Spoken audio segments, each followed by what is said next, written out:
ਥਾਣੇ ਆਓ ਰਸੂਲ ਨੂੰ ਤੇ ਆ ਕੇ ਸਾਡੇ ਨਾਲ ਇਨਸਾਫ ਕਰ ਥਾਣੇ ਆਓ ਥਾਣੇ ਬਸ ਠੀਕ ਆ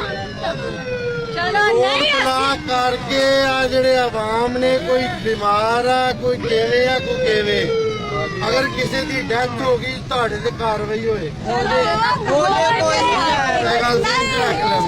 ਨਹੀਂ ਮੇਰੀ ਗੱਲ ਸੁਣ ਅਸੀਂ ਇਹਨਾਂ ਦੇ ਮੰਨਦੇ ਆ ਸਾਰਾ ਕੋਈ ਡੈਥ ਨਹੀਂ ਕੋਈ ਸਾਡੇ ਕਾਰਵਾਈ ਹੈ ਸਾਡੀਆਂ ਛਡਾਓ ਅਸੀਂ ਛੱਡ ਕੇ ਆਉਨੇ ਆ ਚਲੋ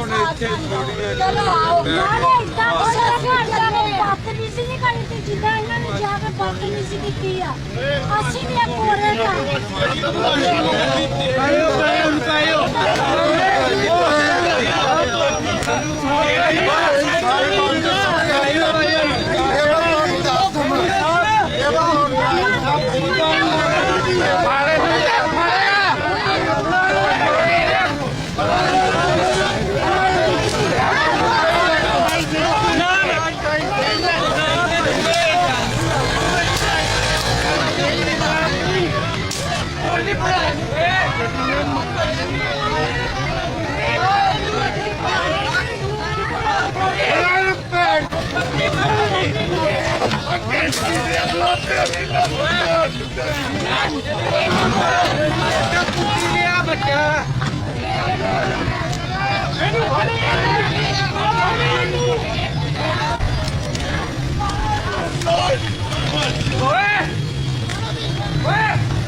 ਅੱਜ ਤੇਰੀ ਭੈਣ ਦਾ